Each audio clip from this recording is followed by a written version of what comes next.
Continuamos aquí en Diálogos en Confianza y como bien les había comentado hace un momento, vamos a hablar de masculinidad y salud y me da mucho gusto que nos acompañe José Alfredo Cruz Lugo, comunicador, educador popular, coordinador de la red Men Engage Latinoamérica, especialista en género y masculinidades, director del Círculo Abierto para Hombres. Bienvenido, gracias por estar con nosotros. Gracias, Carmen, Oscar, un gusto como siempre. Igualmente, y bueno, creo que es importantísimo, por eso te invitamos para hablar de este tema de masculinidades y salud, porque los hombres han estado participando mucho en este programa, también hay muchas dudas sobre la salud, y bueno, se cree que los hombres se descuidan más en este aspecto de la salud, que no se cuidan, que no van al doctor, que ante cualquier síntoma prefieren quedarse en casa, tomar quizá algunos remedios caseros y demás. ¿Cómo está afectando la salud de los hombres en este aspecto? Bueno, no está muy lejos la interpretación que nos regalas de los estudios y de las aproximaciones que ya teníamos en torno a la conducta de los masculinos asociada a la salud. Un querido colega, maestro Beno de Keyser, ya nos había anunciado que la forma como vivíamos la masculinidad, cómo construíamos nuestra identidad, era un factor de riesgo de la salud. Es decir, recordando a otra teórica, Badinter, por ejemplo, sostiene que los hombres construimos nuestra identidad en contraposición a tres figuras. Una de ellas es ser mujer, la otra es ser homosexual y la otra es ser niño. Es decir, no voy a querer parecer ninguna de estas aproximaciones. Entonces haré todo lo necesario que me alejen para reafirmarme de estas figuras.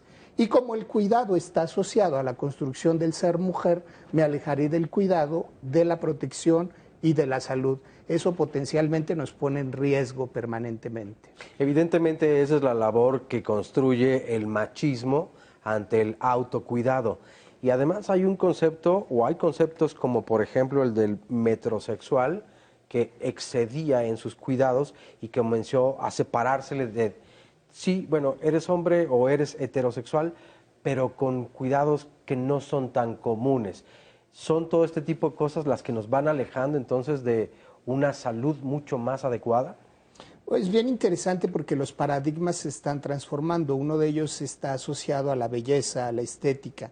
Entonces se abrió un mercado para ofrecer cremas, lociones, productos que de alguna manera promovieran el cuidado desde la estética para los masculinos. Carmen hace ratito dijo que nos estaban viendo muchos hombres por las mañanas y es que el paradigma también se transformó. Diálogos era un programa visto por las mujeres amas de casa, pero como el ámbito de incidencia se ha transformado, es decir, ahora estamos en confinamiento, los hombres tenemos cierto tiempo para poder estar sujetos frente a la exposición de la televisión. Y estos nuevos paradigmas también tendrían que llevarnos a resignificar la manera como nos vinculamos y cómo nos cuidamos. Sin embargo, lo único que estamos atendiendo, digamos que son prácticas de consumo en lo estético, en los productos y no necesariamente de cuidado en lo relacional. Que fíjate, yo creo que nada más ahí hay un punto aparte. Hoy en día la tecnología nos permite muchas cosas. El cuidado no tiene que ver solamente con lo estético o evidentemente lo físico, también la parte emocional o mental. Diálogos en Confianza, sí, se tenía pensado, es un programa que ven las mujeres. Hoy en día tú lo puedes ver a cualquier hora que se te antoje o que puedas. Exacto. Entonces no hay un pretexto para que los hombres escapemos a los temas que se tratan aquí en el programa, Claro, que aportan y nutren a la salud mental. claro. Ahí Que me- cada vez están participando más. A mí me encanta cómo lo nombras porque efectivamente la salud, el bienestar son un estado no solamente de ausencia o de carencia de enfermedad, sino de bienestar físico, psicológico y emocional. Entonces, el hecho que estos contenidos estén disponibles en las redes sociales y que si no los puedes ver en la transmisión en vivo, los puedes cachar posteriormente hasta antes de irte a dormir, de alguna manera nos permiten estar en más contacto.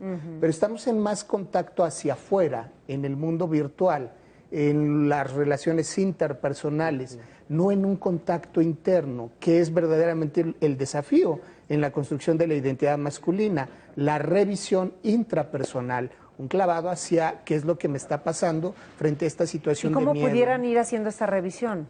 Bueno, primero es la conciencia. Una Ajá. vez que lo paso por la conciencia y entonces me lo planteo como una posibilidad, pudiera estar el inicio de este entramado. El gran tema es que los hombres no solemos registrar el miedo que sentimos ni la vulnerabilidad, porque como está asociado a la construcción femenina es algo de lo que me quiero evadir. Lo siento, lo experimenta mi cuerpo, me dice que algo está pasando, pero no le pongo nombre.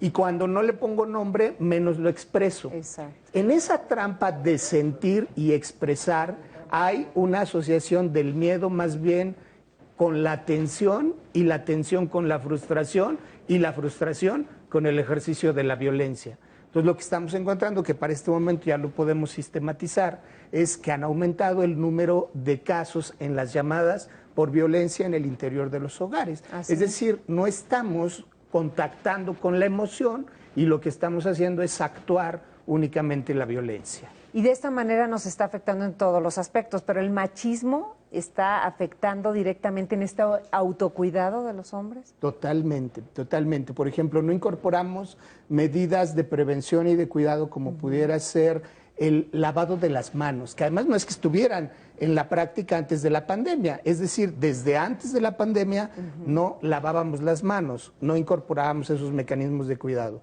Salimos y como una forma de reafirmarse es a través de asumir los riesgos, mientras más riesgos asumo, entonces parece que más hombre soy, no me pongo el cubrebocas o lo miro como una conducta asociada con lo femenino.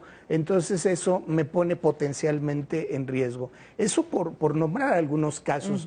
Los riesgos, por ejemplo, quien sale al supermercado lo enfrenta casi siempre el hombre, si hay que proveerse, es el hombre. Y entonces tenemos registro en las cámaras de los supermercados con los hombres con su lista o en el celular surtiendo los bienes de un espacio al que histórico y culturalmente habíamos renunciado, que son las compras y la cocina. Es decir, que sí tenemos la capacidad.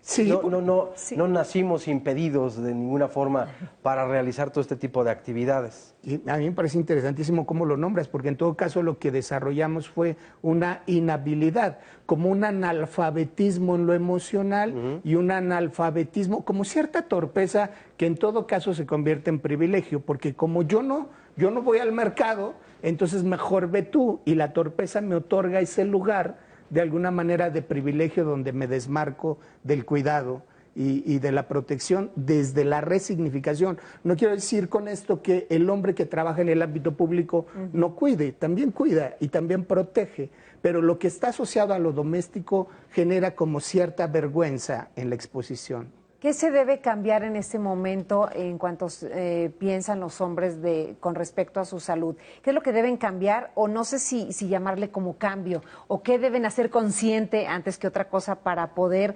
transformar estas ideas. Bueno, yo lo pondría desde dos miradas, Carmen. Es decir, la mirada del género como categoría de análisis es importante para poder entender lo que nos está pasando, pero no es la única. También necesitamos mirar otro tipo de factores como lo social, como la raza, como la etnia, como el grupo de edad. Y desde ese lugar pareciera que todos estamos en el mismo mar, viviendo la misma tempestad, pero no todos estamos sobre la misma embarcación.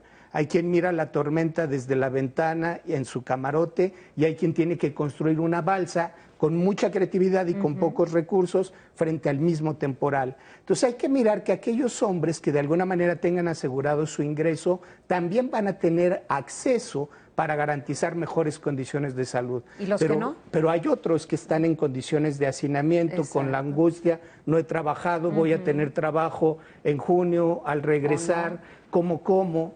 Y en medio de eso, con mucha creatividad, con mucho compromiso y con mucha constancia, también tengo que cuidarme. Entonces, habrá que hacer recomendaciones en el cambio de conductas, pero también habrá que exigir que los estados se responsabilicen de garantizar la integridad de todos sus integrantes. Y esto lo tenemos que construir desde la incidencia en las políticas públicas y desde la modificación de las conductas a través de campañas y recomendaciones, porque ¿a qué hora va a jugar el señor con el agobio y la tensión que tiene para comer?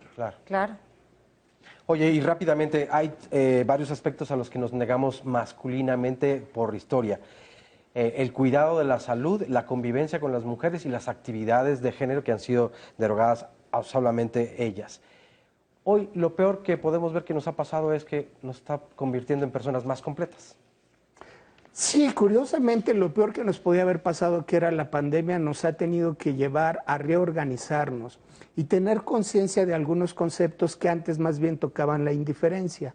Uno de ellos son las redes, la importancia de organizarse colectivamente, porque lo único que nos va a salvar es el cuidado colectivo. Y esta forma de reorganizarnos nos plantea ya un imaginario de a qué vamos a regresar, es decir, activar economías centradas, por ejemplo, como lo hacían los pueblos originarios, en el trueque, ¿no? En redes de poder acompañarnos, qué tengo yo y qué pongo para el bien común, cosas que antes sonaban como utopías, pero que hoy día pudieran ser la única forma de salvarnos transitando y trascendiendo la adversidad que estamos viviendo. Muy bien, José Alfredo, muchas gracias por venir a hablarnos de este tema. Como siempre, un placer, Carmen, Oscar, muchísimas gracias a ustedes. Igualmente.